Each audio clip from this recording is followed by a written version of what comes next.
Assalamualaikum warahmatullahi wabarakatuh. Halo Sobat Misteri Sunyi Mencekam. Kembali kami hadir bersama Anda. Tentunya seperti biasa kami akan menyuguhkan cerita-cerita misteri yang menarik untuk Anda simak.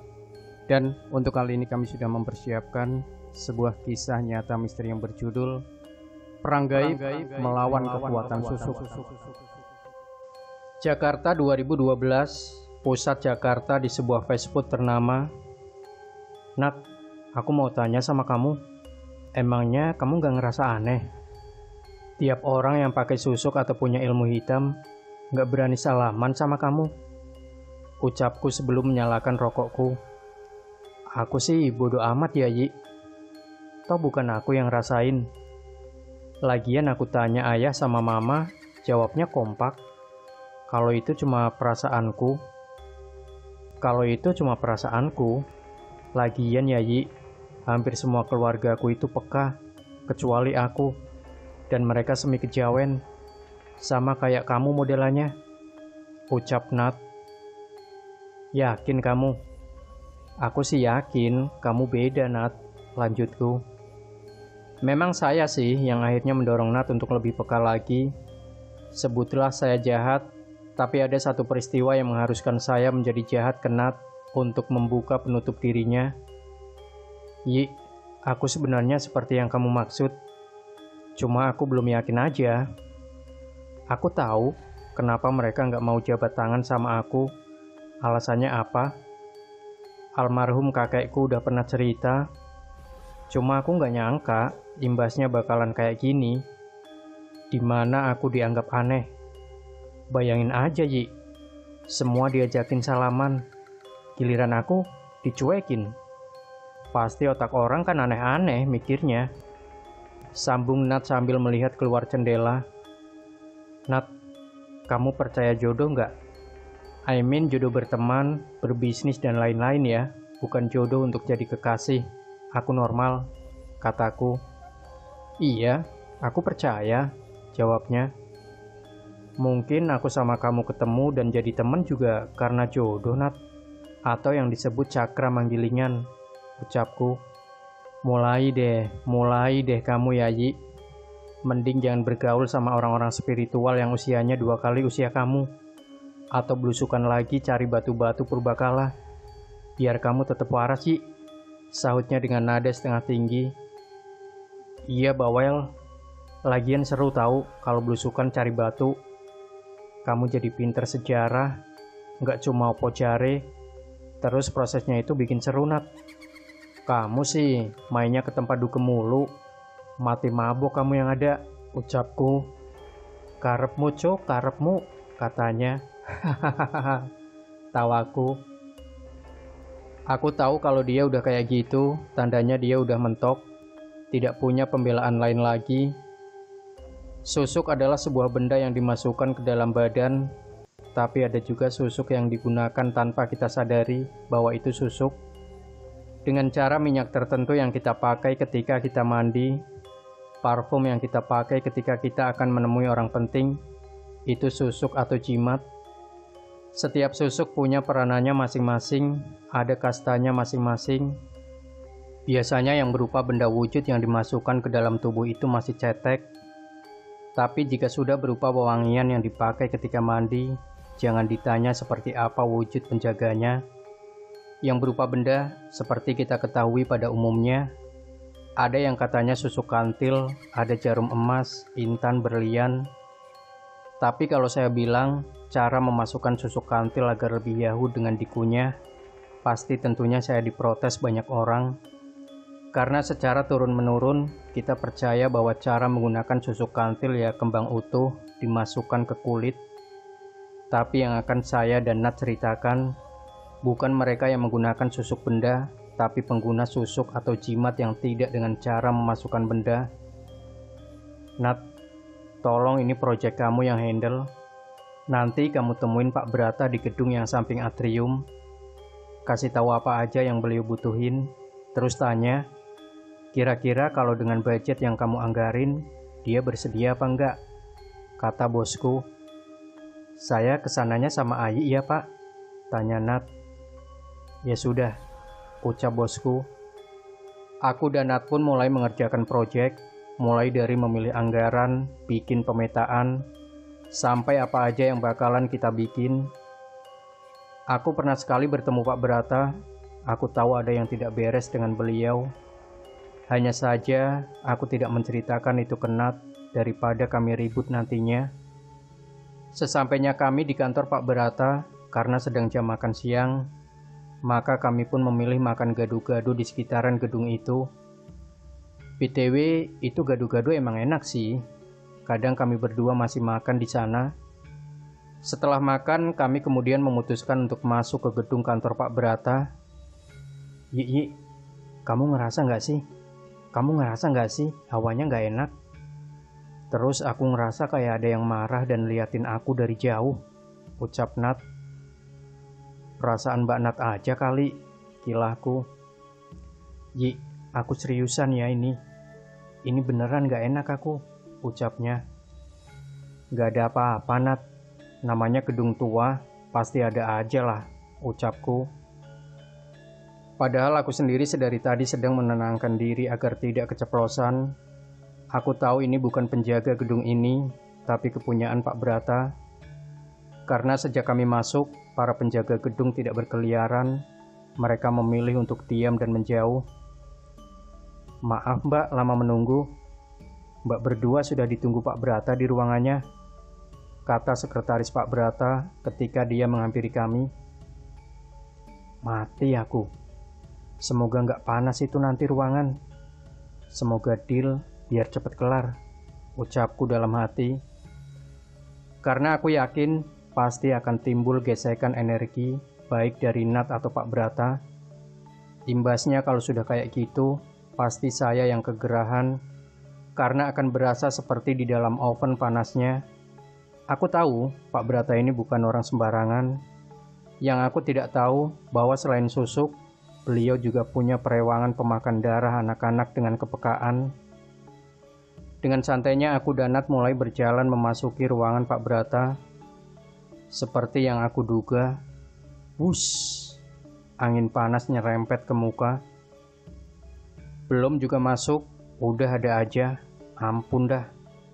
Bismillah, semoga semua selesai dengan baik, ucapku dalam hati sambil menahan agar tidak terjadi gesekan.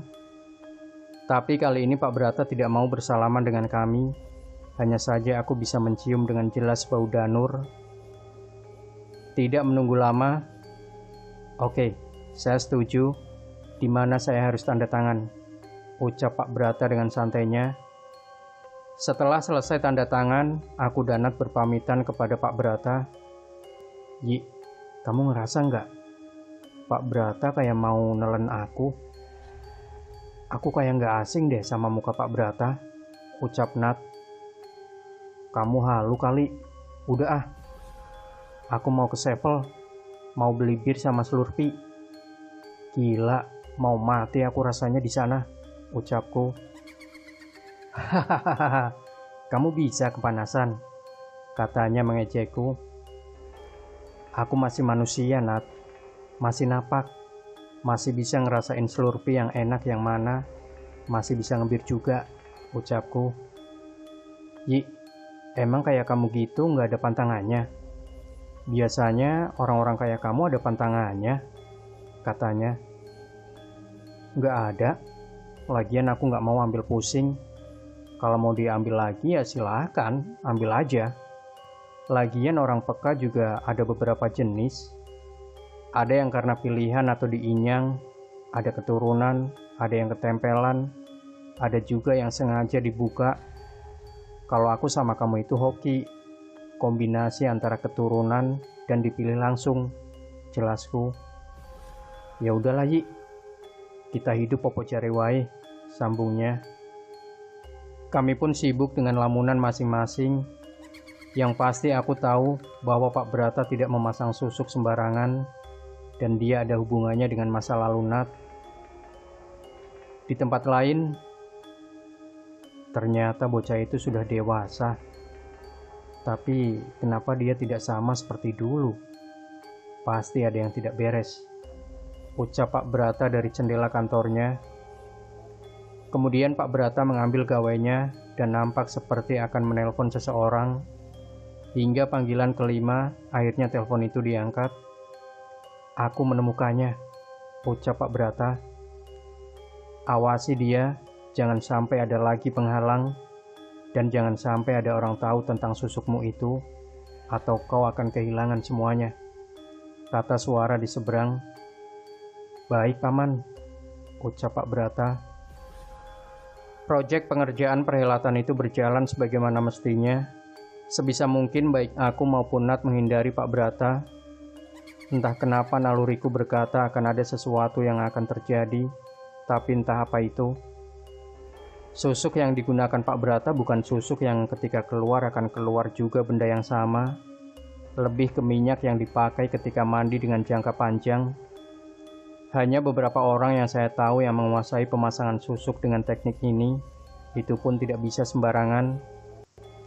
Mahar yang diberikan ada yang berupa materi, atau bisa juga darah dari anak-anak dengan kepekaan atau yang biasa disebut indigo. Di sini mereka tidak dibunuh. Jika dia perempuan, ada yang diambil perawannya. Jika laki-laki, diambil darahnya dengan berbagai macam cara, walau hanya beberapa tetes. Susuk jenis ini digunakan untuk kedikdayaan, kekuasaan, pekerjaan, membuat lawan bicara dengan ilmu apapun akan tetap tunduk kepada si pemakai susuk. Akan tetapi, dia tidak boleh sembarangan dalam penggunaannya, karena salah langkah bisa ambyar. Dengan resiko yang besar, hal yang didapat pun besar pula, seperti Pak Brata contohnya. Entah berapa anak indigo yang sudah masuk ke dalam jeratnya. Entah seperti apa nanti, karena dia yang tanggung. Entah seperti apa nanti, karma yang dia tanggung. Entah seperti apa nanti karma yang dia tanggung. Untuk susuk jenis ini pun, pemasangannya bukan kaleng-kaleng, biasanya dengan ilmu linui. Bukan asal dukun, tapi mereka juga menguasai kejawen irengan dalam arti yang sebenarnya. Bahkan tak jarang ada yang nekat belajar ilmu hitam kejawen kuno, agar bisa memanfaatkan susuk jenis ini. Karena itulah, susuk jenis ini tidak boleh juga dijual secara sembarangan. Beda dengan susuk-susuk yang dijual di pasaran, lelakonnya pun beda, syaratnya pun beda. Sekali terpasang susuk ini, lepasnya susah. Harus benar-benar selain kuat iman, mental, dan kuat tahan nafsu. Karena pemakai susuk jenis ini harus melepaskan seluruh perjanjian yang pernah dia buat. Belum lagi nanti adanya luka fisik. Karena pemakai susuk jenis ini harus melepaskan seluruh perjanjian yang pernah dia buat. Belum lagi nanti adanya luka fisik. Semakin tinggi susuknya, semakin tinggi pula perjanjian yang dibuat.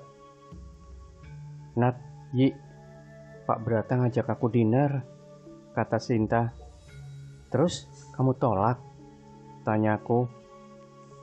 "Kagak lah, gila aja aku nolak ajakan gadun kayak Pak Brata," ucap Sinta.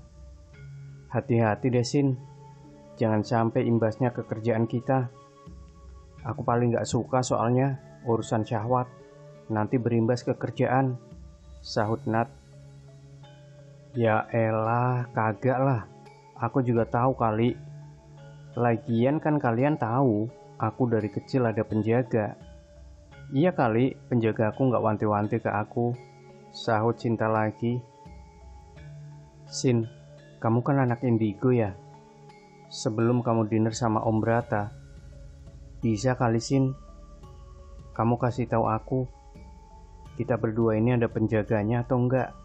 tanyaku. "Apaan sih kamu? Indigo itu kan banyak tingkatannya. Aku gak bisa lihat kayak gitu-gitu.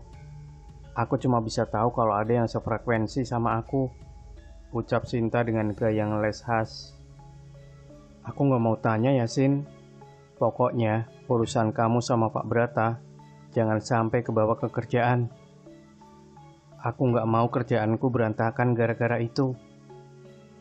Aku habisin kamu kalau sempat itu kejadian," ucap Nat dengan emosi yang menggebu-gebu. "Aku tahu urusan kayak gitu gak akan bisa main-main sama Nat. Tapi dari pertemuan antara Sinta dan Pak Brata inilah semua misteri dan malapetaka dimulai. Nah, Sobat Misteri Sunyi Mencekam, bagaimanakah kelanjutan dari kisah nyata misteri yang berjudul Perang Gaib Melawan Kekuatan Susuk bagian kedua? Pastikan Anda tidak melewatkan dan tinggalkan komentar Anda, like, share video ini, subscribe channel Sunyi Mencekam, dan kembali nantikan cerita-cerita misteri terbaru dari kami. Wassalamualaikum warahmatullahi wabarakatuh.